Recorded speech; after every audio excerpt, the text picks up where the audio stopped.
Hey, welcome to Materials Exchange, Lunch with Lumbermen Live with Matt Lehman, myself, Ashley Buckle, Chief Revenue Officer, Materials Exchange, mxlumber.com, Materials Exchange. We are the digital solution, the only digital way to buy and sell lumber. Come match. We move the money, we move the product to you. You can get a solution with the price all into you as a buyer and the price FOB your location as a seller.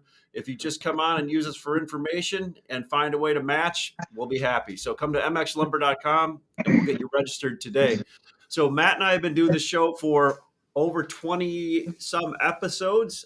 We talk about lumber. We're just waiting for some people to stream in. So up in the doodad in the right there, if you could say where you're from, we'll have one person kick it off. See if I know Nick is probably watching here next to me. Let's see where if he could put. You can sign in.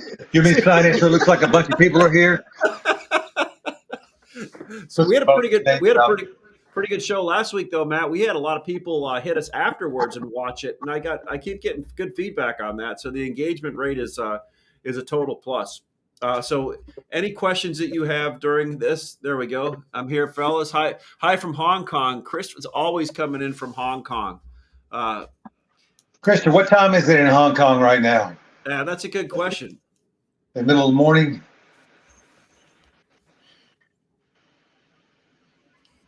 BC, Canada. I know what time it is in BC. Yeah. We'll wait for Chris to give us the Hong Kong time.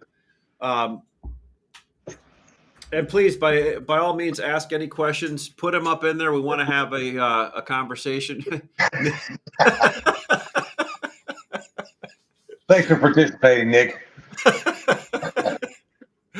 Oh, Joy from Chicago. There's Bob. So interesting market. We'll just start chewing the fat on that one, Mark, or on that one, Matt. The market kind of made a little bounce the last few weeks. I don't know if you listened to our call yesterday. It was interesting. One of the mills came out with an announcement finally last Thursday about taking production off in the third quarter, which is almost over with, and only 5 to 10% production, as opposed to the 30% everybody in the middle of the chain was sending email chains to everybody about. Which it was going to be indefinitely, 30% indefinitely. Instead, it was 5% for 2 more weeks. Yeah, so I don't know if there was another announcement coming out or if that was just the way our industry for the last 50 years has been interpreting what they want to interpret to do stuff, right? And look at, I mean, they came out with it was a great statement. It said what they were, but it was certainly different from what we heard it was before they came out with anything, right?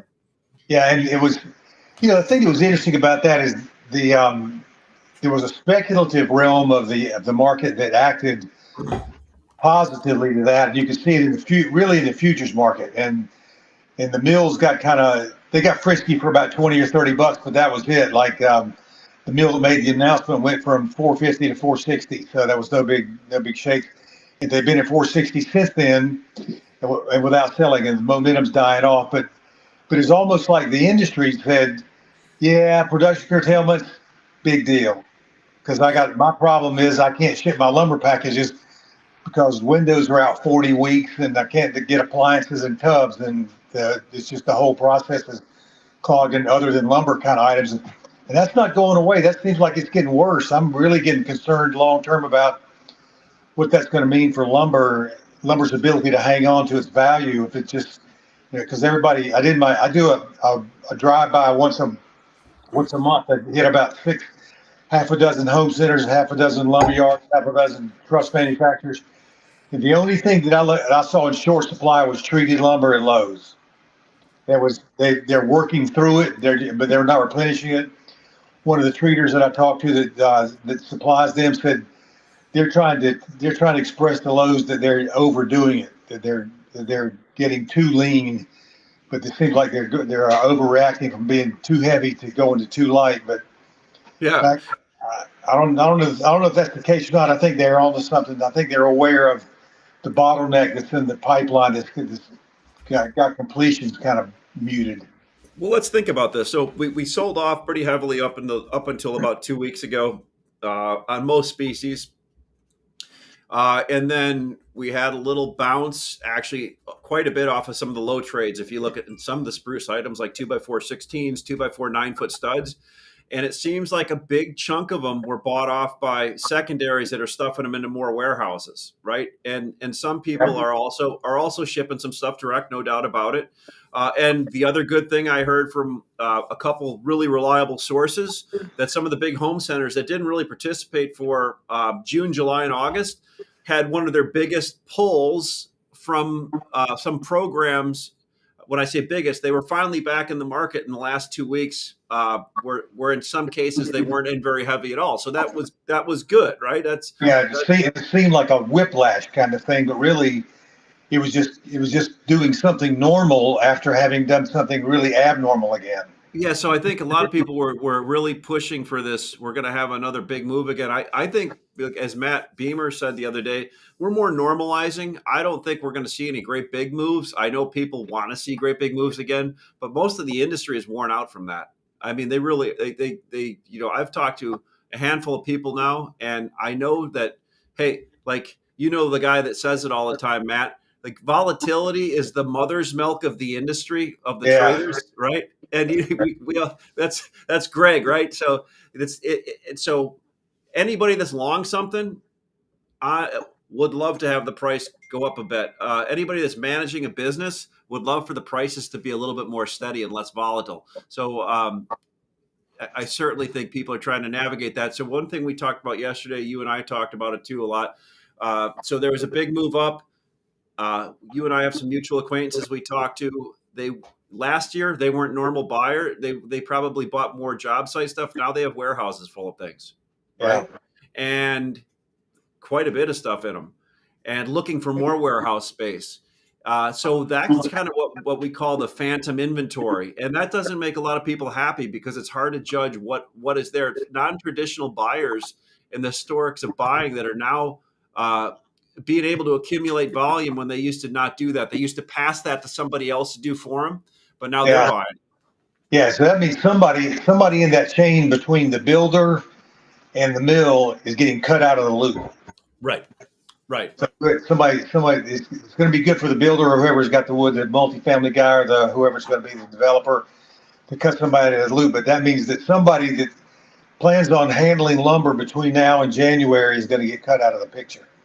Yeah, so it's interesting. We've had people from Las Vegas, from Dallas, from Denver, from Houston, Atlanta, Jacksonville. These are all big buyers that didn't know how to buy into reloads, and so we're trying to launch it at the BCMC coming up in Omaha, which you and I'll both be at, right? Yep. We're going to try to announce the Materials Exchange certified reload program, where we let people buy into certified reloads that didn't have the opportunity to do that before. And I think you and I have been talking about that for a while. We're hopefully buttoning up some stuff on it so we can do it. Um, Yeah, yeah, we're probably not going to be real popular for doing that either. But just so you'll know, but yeah, that's all right. it's one of those things that the industry's one of the changes the industry's going through is through the education process. The guys that were using three people to handle their lumber realized that they just had another couple of people tacking on 8 to 10% just to handle some paperwork that wasn't necessary, and Yeah, it's going yeah, to set things up right. we think it adds value, so we're happy with it. Another thing that I've noticed, and you and I talked about it before this. There is some good wood flowing. There is a lot more stuff listed on the exchange. I'm hearing, and in one case, I've seen it, and maybe this is just me. I've seen some older wood showing up at some places now. Yeah, I saw some stuff on my drive around yesterday on the guy's yard that was stacked. It was really stacked very high, and the top three or four bundles had obviously been there for a while. So I figured, well, if the top bundles are getting weathered, the ones under the bottom of it had been there just as long. So it looked like lumber that had been on the yard for several months. Yeah, Was, yeah. So I've seen some stuff show up some places that um, half the stuff looked good and half it looked like it had been sitting for a long time. So I'm hoping. So what we're going to do is make sure when people are shipping stuff for us, it's it's like you open up your Budweiser can, it's got the proof of date on it when they produced it, right? Yeah, if it's got 1989 on it, you know it's going to be nasty. Unless it's midnight and you're out of beers, you're still going to drink it, right? uh, so we talked about phantom inventory. Let's talk a little bit about your users network. What kind of feedback are you getting? You said iJoist. I heard Rimboard was a big one that's still hard to get. Somebody said if you can find Rimboard or iJoist, let me know. We're looking for that. And actually, this person, I had a quote from him, said we're let's see if I can find this here. We're looking to do more 2x12, 14s, and 16s to engineer away from a lot of those iJoist in the future jobs coming up. Yeah, and apparently it's really even specified more like 1 inch and 1/8 seems to be more available than 1.5 inches. And that's right. If you can make the transition, but the problem is when you go to second floors, the balcony needs to be full 1.5 inches. So I was talking to somebody yesterday, and I said, "Well, you know, a 2x12 is only 1.5 inches thick." So, and she went, "Really? That's how thick a 2x12 is?" She wasn't even aware that was the net thickness. So that might be a good alternative, and that's going to probably be a little booster for 2x12s if it works in some of those applications. Yeah, Mark Willie is in the house here. I think Mark, you're going to be at the BCMC show also. You and Dave. So we'll hope to see you there. Who else is signing? Dave Roebuck from Salado, Texas. Thanks to see the lumber costs down and continued motivated buyers. Judy Johnson, good to see you, Judy. 10 a.m. BC. Oh, and it was 1 a.m. or 1 o'clock in Hong Kong. Matter for 1:16 now. That's ridiculous. Yeah, that is. So you can pay attention now. I'm glad you're awake and stay awake for us. Basis is kind of worked. It looks like the lumber kind of came to meet the September contract. Now everybody's scratching their head and saying, "Hey, November's a big premium. What's going to happen there?" Half of the camp thinks that the lumber prices are going to move up to meet it. Some think that the board's going to come down to meet it. I never know. Maybe a little of both. One thing I do know is there was even more opportunity than that a week ago. But $100 a thousand, you can have a lot of slippage and still make money with that kind of basis, Matt. I heard a statistic the other day that said that never in the history of the lumber market has the November contract expired above cash. So say that again. Never in the history of lumber has the November lumber futures contract expired higher than cash. Yeah, and so right now it's $125 above it.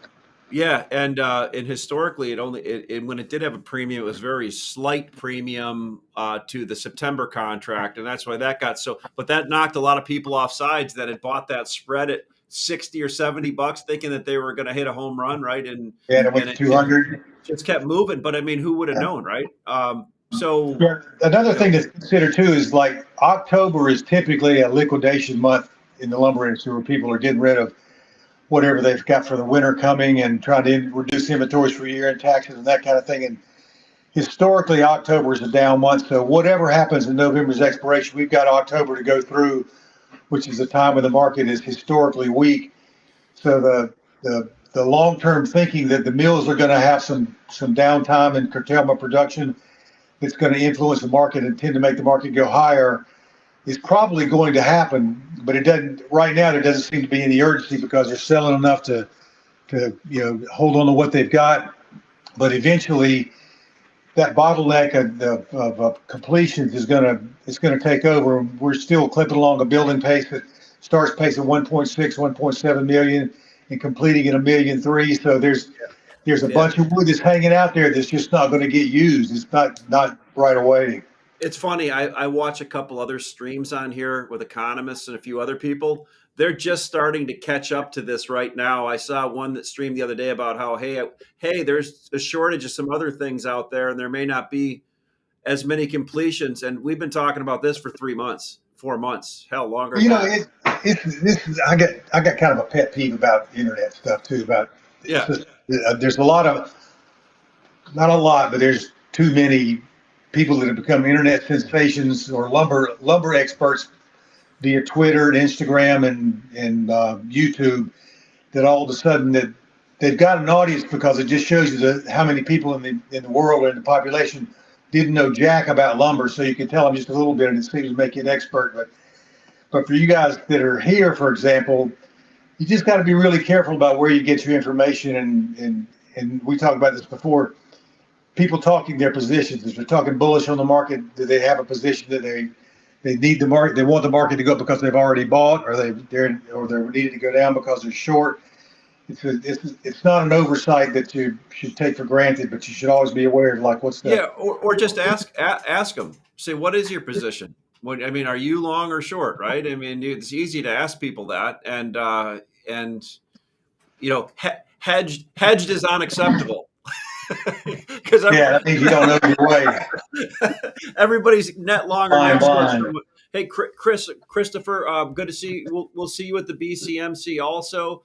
And let us know over in the comments section what you'll be doing there, and love to know so we can hook some more people up at that. Hey, let's bring up the 2x4 composite chart, Matt, so we can take a look at that on your guide, and kind of still bouncing along a little bit here. What anything new we should look at here? Any? Well, I think if you look at, I kind of redid the graph there. I was going to say you changed this up on us.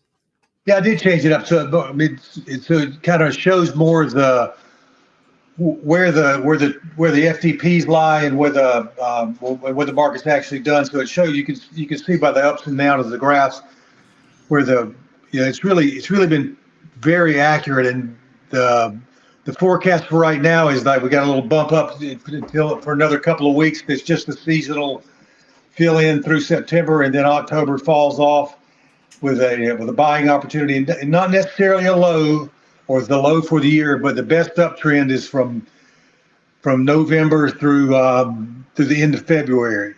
Okay. So that's just a function of people getting underbought in the middle of the winter and just kind of trickle on. It's also where the production is the lightest period of the year too. So, and some guys that are up north along the Wisconsin and Michigan borders talk about the best time of their year is October and November, because people are really busting it to get things done before it gets really, really cold. So even though the weather's changing, you're really slamming it. So there's a business does not go away as the winter starts. You get an accumulation of inventory on the buy side, and on the builder side to scramble to get things done before the snow flies. Hey, I like this. I like this new chart, Matt. Let's go over to the next one. I think is it Southern Yellow Pine. We want to take a look at, Nick, to take a look at what's going on there. So Matt, I'm still seeing we matched some stuff up today. Really good deals on wides still, 2x10 and 2x12. Number two and number one, 4-inch seems to be the 4-inch seems to still be kind of one of the big movers. Does that make sense? You know more about Southern Pine. Yeah, that's there's two things there. One is 2x10s and 2x12s bought this time of year in October. So if you can buy those things in the 300s, you should load them up and hold on to them, because it's hard to log 2x10s. They're the wide logs in the summer. I mean, in the winter in the South. So they typically get a little harder to come by. So prices may not go crazy, but the availability of 2x10s and 2x12s, particularly 2x12s, now that EWP is kind of tough to come by, using for headers and rim board as well, it's going to get scarce. But the reason 2x4s are strong is it's just truss manufacturers. The EWP has got so many floor truss plants booked out 12, 15, 16 weeks. And those guys they've got more orders, and they're still basically, truss manufacturers are basically short the market still. They've got order files beyond their ability to carry lumber, so the pressure is still going to be on 2x4s to continue to go up, I think, for another few weeks. And just for Southern Pine, this is what I grew up being used to, forward selling it a lot in my past lives. 2x4 and 2x6 doesn't store real well at reloads. It's okay, but for the most time, if you think about it, Southern Pine mills, everything ships on trucks within about a 200-mile radius of a mill, right? And so every time you put 4-inch on the ground or 6-inch on the ground, you're adding another 20, 40, hell, 50 or 80 in today's market, right? But as Matt said, with 2x10 and 2x12, a lot of basis traders put that on the ground. I was going to pull the basis chart up when we're done with this. Think about how low price 2x10 and 2x12 is relative to the November and January contract right now. That's stuff that's Absolutely. wide enough that you can put on the ground because it's stable, lasts a long time, and you can hedge it right now, right? I mean, it's probably. I'm going to guess. Until I look at the chart, I'm going to guess that's probably got some spectacular hedge on it right now. If you wanted to really look at it, I think you don't even need to hedge it and being short the futures. I mean, it's a good hedge, but just putting $300 2x10s and 2x12s in storage or on your yard is historically a good bet. yeah. Any 350 or so, but I think just anything. I've been saying it for weeks. Anything in the 300s is going to be a good deal come first of the year. And anything between that's the difference between absolute and relative value. It's absolute value seems pretty decent. So pine, Matt, it looks like this chart looks a little flat to me. What am I missing? It's really just thinking it's just reflective of 2x4s, but actually it's the southern pine market has really been flat. It's really just gone nowhere other than 2x4s, but there's just enough production and order files are out such a long distance that everybody that needs southern pine has got it bought. So they're just replacing what they're shipping, and this is a reflection of the job site shipments kind of slowing down a little bit as well, because truss manufacturers would love to be able to ship what all they've got bought and the orders that they have, but it's just a slowdown on the builder's part, just delaying until you got the EWP and I got my windows and my tubs and my toilets and my appliances. I just can't take delivery, and it's slowing down. There was Pulte had a thing out yesterday, said that because of their delays and their other than lumber kind of items, basically it was slowing their forecast for their fourth quarter closings was going to be lower, and that's not exclusive to just Pulte. That's just Pulte just saying how it is for everybody. Basically, that's it. Yep, toilets. But bidets are hard to come by right now too. I heard those are on back order. Yeah, I was going to ask if you got yours in yet, but those foot washers, right? Yeah, exactly. Kirk Miller, good to see you. Christopher, yeah, looking forward to seeing you at the Framer Summit. Yeah, we're going to the Framer Summit also. Matter of fact, a lot of the framers are ones that have asked us about the Reload program, so we're looking forward to seeing you there. And also on the Framer Summit, we're going to have a panel. I'm going to be on a panel on Monday that's going to talk about the lumber market. So if you guys are there, make sure to tune in for that. That's going to be man, I'm going to have some great questions to ask you from the audience, Matt. Attaboy. Appreciate this. Let's go to the next chart, Nick. Which one we got that we want to bring up? Let's look at Canadian SPF. Hey, Chum, how are you doing?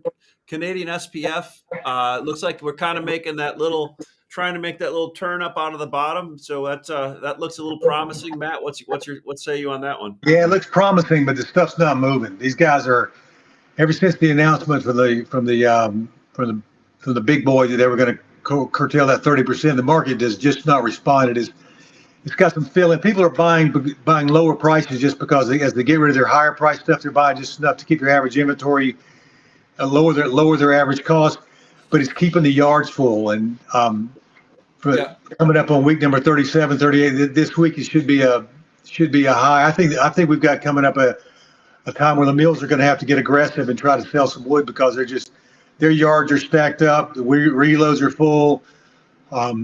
Contractor yards are full. There's just not a lot of places to put it, so there's going to be some pressure. We're gonna probably hear more talk about and actually some more curtailments that come to pass, but still, just no reason to overreact about it. If your yard's full and the mill says you're going to curtail production, there's no reason to just load it up because you think you're going to be short. You still got to sell what you have. So if your yards are full, there's no reason to buy it. If your yards are not full, you might want to try to think about picking off some of these numbers before they instill the curtailments. But I still believe that we've got October is going to be. I think October is going to be a weak month for lumber market. So I got some feedback from some people, and I read some stuff on some of these online some of the social media. People are saying, oh, you should buy some stuff because mills are out to September order files now. And this was on spruce and some other things, right? I mean, I don't know, but I still see things pop up every day from different people. So are mills out to September on stuff? I'm certain items I'm sure they are. Yeah, what's the date today? It's November 16th, so I guess that'd be 2 weeks or sooner, right? So September 16th. So if you got an order file out in September, you got no order file. Yeah, yeah, But if you yeah, got it, but you got to really clarify when a mill says that they make sure they're not talking about shipment and order file. It's a different thing. Shipment mills have been able to get away for all year long with a 3 and 4 week ship date without having an order file to match it up. So mills do not have a 2 week order file. It's just plain and simple. They may have 2 week ship date, but they don't have order files. And you can ask anybody out there. Everybody that I ask, how's your inventory? Is your inventory light or heavy? And nobody tells me that they're light on inventory and that they need to buy. yeah, yeah, no doubt. Let's go to the next chart, OSB. One thing I did hear about OSB the other day, one of my buddies down in the South was telling me that can you pull it up a little? There we go.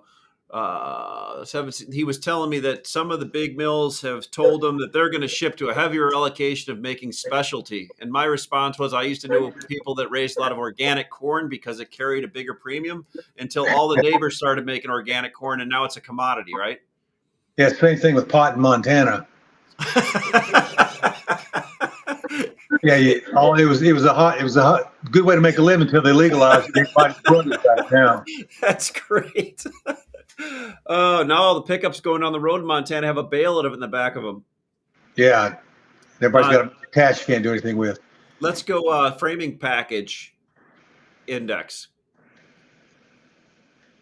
It basically is to show you that things are kind of flattening out, and the good thing about that, it just kind of shows you that where we've come from and where we are, and it's good news for builders going forward. For the next couple of months, they can expect to have much lower prices on their framing package than they had in the last several months, and the framing packages are going to be about $50,000 cheaper now than they were in May for a 2,200 square foot house. So these guys got money to give. The builders is that being realized at the builders level yet?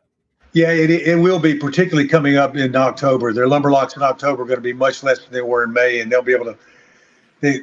The builders are starting to talk about some price rejection, and I'm kind of thinking that price rejection is just coming not because of the price of homes, which have not really come down with any at all as price of lumber's come down, and there really may be some legitimate price rejection. But the industry, the public that's watched lumber prices go sky high is also where the lumber prices have fallen through the floor, and they're just expecting that they're owed something back. So I think the price rejection is just a pushback to say, give me some of that lumber package back, and they've got it to give, so they probably will. Now look, there were some great trades that happened over the last 2 weeks, and there were some great. I think again we iterate that the difference between what the print price is and what the actual price traded at. So the actual price, the real price, where the low big blocks of 2x4, 104 and 5/8 were traded, 2x4, 16 footers and spruce, and where it is today, some of these items from the low have moved over $100 a thousand. That's a big move, right? So prices have made a big move up from their low real trade price, right? And so there have been some big moves, but I think that's because people took risks buying there, and they were able to put volume on and buy some stuff. So now we'll see how that trickles into the market. So there's some people that made some really good buys over the last few weeks we'll see how it works selling things into the market. Yep. So I think we're up against our half an hour. That was pretty good. We'll continue next Thursday, Matt, and then maybe we'll talk a little bit before the BCMC show of how people can chat with you out there, with me out there, and. Yeah, I'm going to be in a booth with Todd Drummond and Tony Missoura and a couple other guys. We got a little network of consulting things going on together. So we're going to be on a corner somewhere. So we're going to have a little thing where I think you stop in and have like a drive-through instant lumber fix kind of thing, or whatever your problems might be for your business. So pop in and see it. Todd always wears that cool hat. I always know where his booth is at. Yeah, you can't miss him. Yeah, good guy. All right, appreciate it. Thanks, Matt. Everybody have a good one. Thanks, guys, for coming.